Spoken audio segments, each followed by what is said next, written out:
कौन है ये व्यक्ति? मैं नरेंद्र दामोदर दास मोदी ईश्वर की शपथ लेता हूं कि मैं विधि द्वारा स्थापित भारत के संविधान के प्रति सच्ची श्रद्धा और निष्ठा रखूंगा।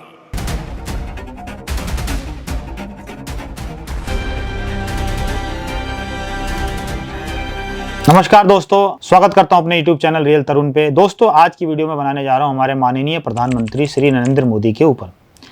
दोस्तों, मैं किसी पार्टी पॉलिटिक्स को बिलोंग नहीं करता, मैं एक आम नागरिक की तरह ही अपने आप को देखता हूं। मुझे ये वीडियो बनाने की जरूरत इसलिए महसूस हुई, इसके दो कारण है। एक तो हमारे माननीय प्रधानमंत्री का जन्मदिन है आज। वीडियो जब संभवतः पोस्ट होगी तो वो दिन जा चुका होगा। मैं उनको हार्दिक बधाई देता हूँ उनके जन्मदिन पे। आज उनकी एज 74 साल हो चुकी है। दोस्तों, मोदी जी के बारे में वीडियो आपको यूट्यूब पे तमाम मिल जाएगी, लेकिन जो मैं वीडियो बनाने की कोशिश कर रहा हूँ वो थोड़ी अलग है। करीब 20-25 मिनट की वीडियो की ड्यूरेशन हो सकती है।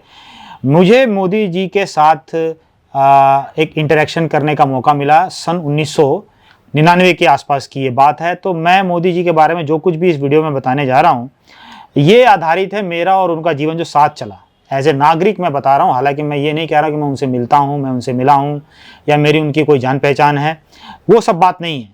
लेकिन ये मैं ज़रूर आपको बताना चाहूँगा कि एक व्यक्ति का जीवन आज हम 140 करोड़ लोगों की ज़िंदगी को प्रभावित कर रहा है। तो हम सभी लोगों ने कभी ना कभी मोदी जी का नाम सुना होगा, उनकी कोई ना कोई गतिविधियों को हमने गौर से देखा भी होगा और हम सबकी मोदी जी के प्रति एक इंडिविजुअल राय भी होगी। तो मोदी जी के व्यक्तित्व में कितने परिवर्तन हुए, किस तरीके से मोदी जी पहले के मोदी जी से बिल्कुल अलग हैं, या क्या बदलाव, क्या ठहराव, क्या उतार, क्या चढ़ाव, वो सब मैं आपको इस वीडियो में बताने जा रहा हूँ। तो शुरुआत करते हैं, मैं मोदी जी को कब से जानता हूँ। दोस्तों, नरेंद्र दामोदर दास मोदी, मैंने सबसे पहले उनका नाम सुना था सन 1995 में। एक टीवी डिबेट हो रही थी, उसके अंदर केशुभाई पटेल, गुजरात के तत्कालीन मुख्यमंत्री के खिलाफ गुजरात के कुछ एमएलएज ने रिवोल्ट कर दिया था। तो इसी रिवोल्ट को शांत करने के लिए बीजेपी आला कमान दिल्ली ने कुछ लोगों को वहाँ डैमेज कंट्रोल करने के लिए भेजा हुआ था। अब जो टीम गई थी, शायद मोदी जी उनका हिस्सा नहीं थे क्योंकि वो वहाँ के लोकल थे। तो वहाँ Barkha Dutt, famous news reporter, NDTV TV ने उनका एक बाइट लिया। मैं कोशिश करूंगा कि हमारी क्रिएटिव टीम जो है वो इंटरव्यू का बाइट यहाँ पर दिखाए, अगर संभव हो सके तो। ना नहीं आती तो वोटिंग टर्नआउट में भी कठिनाई आती है। गुजरात में जो इनफाइटिंग की स्थिति है वो काफी सीरियस है। पिछले 2 दिनों में ही वाघेला जी की एक रैली पे पथराव हुआ था और वीएचपी और आरएसएस के साधुओं ने उनके अगेंस्ट प्रोटेस्ट निकाला था। तो आप लोग गुजरात में अच्छा कर रहे हैं। आपकी जानकारी सही नहीं है। मैं गुजरात से ही आ रहा हूँ। किसी रैली पर कहीं पथराव नहीं हुआ है। आरएसएस के कोई साधु होते नहीं हैं, विश्व हिंदू परिषद के भी साधु नहीं होते हैं, लेकिन कुछ संत नाराज थे क्योंकि वाघेला समर्थक के कुछ बंधुओं ने ऐसा बयान कर दिया था। तो उसमें मोदी जी की दाढ़ी एकदम ब्लैक कलर की थी, यंग थे उस टाइम कंपेरेटिवली। बड़े कॉन्फिडेंट तरीके से जो भी जवाब देना है उन्होंने बरखा दत्त को जवाब दिया। एक शंकर सिंह वाघेला नाम के व्यक्ति थे, वहाँ के लोकल लीडर थे और नेशनल लीडर भी थे, गुजरात के से संबंध रखते थे और गुजरात के तो स्टेट लेवल के बढ़िया लीडर थे और मुख्यमंत्री को नाक में दम किए हुए थे। तो एक बार बगावत हुई केशुभाई की गवर्नमेंट के खिलाफ, तो बगावत को शांत किया गया। दूसरी बार फिर बगावत हुई तो क्या हुआ कि सुरेश मेहता नाम का कोई वहाँ का एमएलए थे और सीनियर लीडर थे, उनको मुख्यमंत्री बना दिया गया। फिर शंकर सिंह वाघेला को कंट्रोल तो करना ही था। शंकर सिंह वाघेला फिर कांग्रेस की सपोर्ट से फिर जो है कि गवर्नमेंट भी बना जाते हैं। 97 का इलेक्शन होता है गुजरात का। मैं डेट के ऊपर थोड़ा सा श्योर नहीं हूँ, तो आप डेट में थोड़ा मैनेज कर लेंगे। घटनाएं एकदम सही हैं। तो एक विवाद हुआ, फिर इलेक्शन हुआ। इलेक्शन में बीजेपी फिर गवर्नमेंट फुल मेजोरिटी के साथ बना गई। अब गवर्नमेंट फुल मेजोरिटी के साथ बनी, लेकिन फिर भी केशुभाई कंट्रोल नहीं कर पा रहे थे। तो होते हवाते क्या हुआ कि साल 2000 के आसपास की बात है, केशुभाई पटेल से इस्तीफा ले लिया गया सदस्य बन करके। लेकिन इसके बीच में बहुमत मिल गया था पूरे देश में से और मोरारजी भाई प्राइम मिनिस्टर बने। उसके बाद अटल जी ने मुझे बुलाकर कहा केशुभाई जी अब वापस जाओ। मैंने कहा वापस कहाँ? तो कहे गुजरात में यहां से रिजाइन कर दो। मैंने 12 दिन में, अभी ओथ नहीं लिया था, 12 दिन में रिजाइन कर दिया। 12 दिन में चुन कर गया, लेकिन ओथ नहीं लिया, इसलिए अधिकृत रूप से तो लोकसभा का सदस्य नहीं बना था। और दिल्ली से जो है नरेंद्र भाई को गुजरात भेजा गया। उस समय शायद आई एम नॉट श्योर, शायद दिल्ली की राजनीति में जो टीवी का चेहरा था वो उसमें ठीक ठाक दखल था इनका। मोदी जी हमेशा टीवी के प्रति थोड़ा सा ज़्यादा जागरूक रहे। कुछ लोग जो आज टीवी के प्रति इतना ज़्यादा टेलीविज़न के प्रति आकर्षित रहते हैं, मोदी जी का जो आदत है ना वो कैमरा में बने रहने का, वो उस समय से हम देख रहे हैं। मैं उस समय उम्र मेरी कोई 17-21 साल थी, सन 2000 में, तो मैंने उनको वहाँ पर देखा। मैं CSD कैंटीन से कुछ सामान खरीद रहा था अपने फादर के साथ, तो मैंने देखा कि वो शपथ ग्रहण समारोह जो है हो रहा था और टीवी पे दिखाया जा रहा था, मतलब किसी न्यूज़ चैनल पे दिखाया जा रहा था। तो उस समय तक मोदी जी एक मतलब कि समझ लीजिए कि जैसे और राज्यों के मुख्यमंत्री होते हैं, सेम वैसे ही एक मुख्यमंत्री थे जो बीच में गए थे। बहरहाल मोदी जब वहाँ पहुँचे तो उन्होंने जो शपथ समारोह लिया, तो वहाँ पर उन्होंने शपथ लेने के बाद गरवानी गुजरात करके ऐसे ऐसे करके उन्होंने एक नारा दिया मंच पे। ये भी वीडियो के अंदर आपको दिख जाएगा, यूट्यूब पे है। और उनके पीछे जो OSD होते हैं, जो पुलिसमैन या आर्मी के पर्सनल खड़े होते हैं ऐसे तलवार लेके, तो एक व्यक्ति को मैंने बाद में पहचाना। वो जो बंदा तलवार लेके खड़ा था वो था DG बंजारा, दाढ़ी होगी उसकी ब्लैक कलर की, भूरी कलर की। तो इस तरीके से मैंने मोदी जी को पहली बार गौर से देखा कि हाँ भाई जो है कि ये मतलब कि मुख्यमंत्री गुजरात अब हो चुके हैं।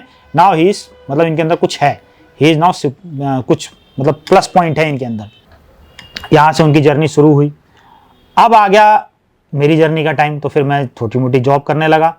साल 2001 में गुजरात का दंगा हो जाता है। गुजरात का जब दंगा हुआ तो दिल्ली में जो है ना, हम लोग एक कंपनी में मैं जॉब किया करता था। तो दंगा इतनी बड़ी बात नहीं है। दंगा होने के बाद हमारे यहाँ पर थोड़ा दिल्ली में उस टाइम लाइट की दिक्कत हुआ करती थी, तो BBC के ऊपर हम लोग न्यूज़ सुना करते थे रेडियो पे। तो वहाँ पर जो है ना मोदी जी का एक रेडियो संदेश प्रसारित हुआ था, जिसमें वो गुजरात की जनता से अपील करते हैं कि भाई हिंसा मत कीजिए, ये मत कीजिए, वो मत कीजिए और शांति बनाए रखिए। और इससे एक दिन पहले गोधरा की घटना या 2 दिन पहले हुई थी, तो गोधरा की घटना भी BBC लंदन ने विस्तार रूप से हिंदी में प्रसारित की थी, हमने रेडियो पे सुना था। आगे चले गए अपने, मोदी जी से हमारा कोई अखबारों में कोई खबर आना बंद हो गया। गुलबर्ग सोसाइटी का एक केस हुआ जिसमें एहसान जाफरी करके कांग्रेस के बहुत पुराने सांसद थे, भूतपूर्व, उनकी सोसाइटी को आग लगा दिया गया और एहसान जाफरी की मौत हुई। बताया जाता है कि एहसान जाफरी ने मरने से पहले जब दंगाइयों ने उनके गुलबर्ग सोसाइटी को पूरा घेर लिया था, तो 200 से ज़्यादा कॉल उन्होंने सोनिया गांधी जी को किया था, तत्कालीन राष्ट्रीय अध्यक्ष कांग्रेस। तो ये एक बात रही। उसके बाद मोदी जी के बारे में अखबारों में छपने लगा ठीक ठाक कि भाई दंगा यही करा रहे हैं, ये है वो है, जो भी पार्टियों का एलिगेशन होता है। बीजेपी का आता है कि नहीं हमारा कोई रोल नहीं है, स्टेट मशीनरी दंगे को काबू करने में अपना पूरा सहयोग कर रही है, सेना बुलाई गई, सेना भी आई। खैर बात आगे चलती है। अब मोदी जी का कोई जिक्र नहीं है, 2-4 महीने तक केस चला। उसका सडनली एक बार खबर आती है कि भाई इनके मुख्यमंत्री बनते ही भुज में बहुत बड़ा भूकंप आया था, लाखों लोग मारे गए थे। उसके बाद दंगा हो गया। उसके बाद मोदी जी ने क्या किया, बहुत मतलब beyond the box, beyond the line जाके एक फैसला लिया कि विधानसभा को भंग कर दिया। अब देखिए कितना बड़ा ये गेम चेंजर आदमी है, कितना इसका दिमाग है कि इन्होंने क्या किया, कितना बहादुर आदमी है ये, कि आप एक बंदे के दिमाग में देखिए कितनी कॉन्फिडेंस है। इसने चुनाव की घोषणा कर दी। जैसे ही चुनाव की घोषणा हुई, मतलब विधानसभा भंग हुई, चुनाव हुए, माइनॉरिटी वोट जो थे पोलराइज हो गए, मेजोरिटी पोलराइज हो गए। अब जब ये चीज़ हो गई तो इलेक्शन का रिजल्ट आया और रिजल्ट में क्या हुआ, बीजेपी क्लीन स्वीप कर गई, 2/3 मेजोरिटी है शायद, ऐसा कुछ था। तो जब 2/3 मेजोरिटी आ गई तो फिर मोदी का कुछ राष्ट्रीय स्तर पर नाम होने लगा कि भाई बहुत बड़ा आदमी है यार, इसने तो एक बीजेपी को नई राह दिखा दी। अब क्या हुआ कि सडनली 2004 का इलेक्शन हुआ, कांग्रेस रूल कर गई, मनमोहन सिंह प्रधानमंत्री बन गए, मोदी जी के ऊपर तरह तरह के एलिगेशन लगे। इसमें एक घटना है जो इशरत जहां का मर्डर हुआ था 2004 में, जो फेक एनकाउंटर बोलते हैं, कोई बोलते हैं सही एनकाउंटर है, ये देखिए कानूनी पक्ष है, इसमें मैं नहीं पढ़ूंगा, पर एक ऐसी घटना हुई थी इशरत जहां और 4 उसके 3 साथी मारे गए थे। मोदी जी कभी नीचे कभी तर कभी उतर, मतलब बातें चलती रहीं और जांच कमीशन बनते गए। गोधरा के ऊपर भी जांच कमीशन बना, फिर गुजरात दंगों के लिए जांच कमीशन बना, बहुत सारी कमेटियां बनी, चुनाव मतलब चलता रहा। सडनली 2007 आता है। 2003 में शायद नरेंद्र मोदी ने एक गेम चेंजर एक्शन लिया। क्या लिया? अब देखिए, ये सारे काम हो रहे हैं, पर्सनली उनके ऊपर अटैक्स हो रहे हैं, उनकी जांच स्क्रूटनी हो रही है, हर जगह उन पे जांच हो रहा है, उनको भला बुरा बोला जा रहा है, लेकिन ही वाज फोकस्ड। फिर 2005 आता है, फिर investor Gujarat, invest in Gujarat करके एक बहुत बड़ा मोमेंटम गुजरात, या उसका नाम क्या है एग्जैक्ट तो नहीं बता पाऊंगा, लेकिन गुजरात में निवेश करने का जो सबसे पहला जो राज्यों में निवेश करने का दौर चला है ना, कि momentum Bengal, invest in UP, invest in Jharkhand, वो पहले गुजरात में चालू हुआ। In the mean time Bengal में जो लड़ाई चल रही थी सिंगूर के ऊपर, और ममता बनर्जी अपना रिवाइवल ढूंढ रही थी। Days after Calcutta High Court struck down the Singur Land Act as unconstitutional, Mamata Banerjee's government seems to be considering its options on resolving the dispute with the Tatas. कुछ समय बाद जो है पता लगता है 2007-8 के आसपास कि टाटा ने अपना जो है प्रोजेक्ट फुल बैक कर दिया सिंगूर से, बंगाल से, और वो लेके चली गई कहाँ? नैनो का प्लांट गुजरात के अंदर। तो ऐसे 2-4 इंसिडेंट हुए कि जो नरेंद्र मोदी जो है ना दिखने लगे। अब 2007 में जब इलेक्शन हुआ तो वहाँ पर उन्होंने पहले से भी ज़्यादा मेजोरिटी पकड़ी, और एलेक पदमसी जो हमारे यहाँ पर एक बहुत बड़े नामचीन अब तक के इंडिया के ऐड गुरु थे, उन्होंने एक बात टीवी में कही, वो बाइट मैंने देखी, और आज वैसा ही हो रहा है। उन्होंने कहा कि नरेंद्र मोदी जी ने गुजरात में लोगों को समझा दिया है कि हिंदू क्या है और मुसलमान क्या है। मुसलमान उनके अगेंस्ट वोट करता है, हिंदू उनके पक्ष में करता है, जिसकी मेजोरिटी है उसकी सरकार होगी, मेजोरिटी हिंदुओं की है, तो नरेंद्र मोदी को फिलहाल गुजरात में कोई हिला नहीं सकता। डर ये है कि ये चीज़ कहीं नेशनल पॉलिटिक्स में ना हो जाए। अब 2007-8 में गवर्नमेंट सेंट्रल में कोई और थी, SIT बनाई गई, सोनिया गांधी ने उन्हें मौत का सौदागर कहा, कीचड़ उछाले गए, बहुत कुछ हुआ। He was at that time the first sitting chief minister जिनको SIT सुप्रीम कोर्ट द्वारा नियुक्त SIT, जिसके अंदर सारे अफसरान जो थे बाहर के थे, गुजरात स्टेट का एक भी ऑफिसर नहीं था, उसकी निगरानी में एक SIT बनी। दंगों की जांच के लिए जो SIT की रचना की है, उस SIT ने मुझको एक चिट्ठी लिखी थी, जिस चिट्ठी में 27 तारीख को मिलने के लिए बताया था, और आज मेरे व्यवहार ने, मेरे आचरण ने भांति भांति की बातें फैलाने वालों को करारा जवाब दे दिया है। अब एक बात उनके दिमाग में हमेशा रहेगी, जब मेरे खिलाफ कोई सबूत ही नहीं है, हर मीडिया पटल में, हर चैनल में, हर कॉन्क्लेव में मुझसे पूछा जाता है, मेरी स्क्रूटनी हो रही है, पूछताछ हो रही है, मेरी पार्टी के अंदर मेरे से पूछताछ हो रही है, यानी हर चीज़ हो रहा है, लेकिन आज तक मैं दोषी साबित नहीं हुआ। आरोप लगे, मैंने उसका डटकर मुकाबला किया। अब साल आ जाता है 2009, जब मोदी जी को लोग इस नज़र से देखने लगे थे कि भाई अगर इसने लगातार दूसरी विक्ट्री दिला दी तो फिर हमारे लिए तो ये मसीहा है, जो है कि ये शायद हमारे सेंटर में आके प्राइम मिनिस्टर बने। इस तरीके से मतलब इसकी जो छवि थी ना इनकी हार्ड लाइनर की, वो छवि जो है ना इनकी बहुत मजबूती से उभर कर आने लगी राष्ट्रीय मीडिया में। और यहीं पर मोदी जी ने जो है अपना फेसबुक पेज बनाना शुरू किया, उसको फॉलो करने लगे, ट्विटर बना लिया, मतलब व्हाट्सएप बना लिया, और उनको मैनेज भी करने लगे, मीडिया मैनेजमेंट की टीम रखने लगे। अपने विचारधारा को एक्सेप्ट करने वाले जो पत्रकार थे इनके जैसे, विचारधारा को एंडोर्स जो करते थे, जो इनसे प्रेरित थे, उनके साथ बैठना, अपना इमेज जो है दिल्ली की लुटियंस में साफ सुथरा दिखाना कि भाई ये प्रोग्रेस माइंडेड आदमी है, ये शुरू कर दिया था मोदी जी ने। जो है मोदी जी 7 के बाद 12 में फिर जीत गए गुजरात राज्यना मुख्यमंत्री तरीकेना मारा कर्तव्यो श्रद्धापूर्वक અને अंतःकरणपूर्वक बजावीश। अब जब वो जीते तो देखिए मीडिया उनको प्रोजेक्ट कैसे करता है।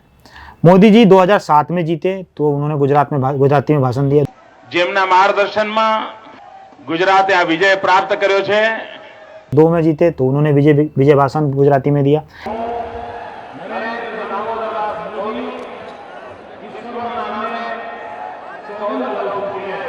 लेकिन 2012 में जब वो जीते गुजरात का इलेक्शन, तो वो जो भाषण देने गए, वो मैं मीडिया में इसमें बाइट दिखाने की कोशिश करूंगा, वहां पर वो जो है थोड़ा गुजराती बोले और एक वर्ड उन्होंने अच्छे से बोला, क्या हिंदी में, कि अगर आप लोगों की इच्छा है तो मैं कुछ दिन के लिए दिल्ली होकर आ जाता हूं। आपकी अगर इच्छा है तो मैं जरूर 27 तारीख को एक दिन के लिए दिल्ली हो आऊंगा। इतनी ही बात मैंने देखी थी और वो मतलब मोमेंट था। उसके बाद मोदी जी का अपना समय चलता गया। 2013 में उनको जो है लास्ट में शायद आते आते कार्यकर्ताओं ने पूर्ण रूप से घोषित कर दिया और आधिकारिक रूप से घोषित कर दिया राजनाथ सिंह ने कि ये पीएम कैंडिडेट हैं हमारे। संसदीय दल ने यह फैसला किया है कि श्री नरेंद्र मोदी को आगामी लोकसभा चुनाव के लिए प्राइम मिनिस्ट्रियल कैंडिडेट के रूप में प्रोजेक्ट किया जाए।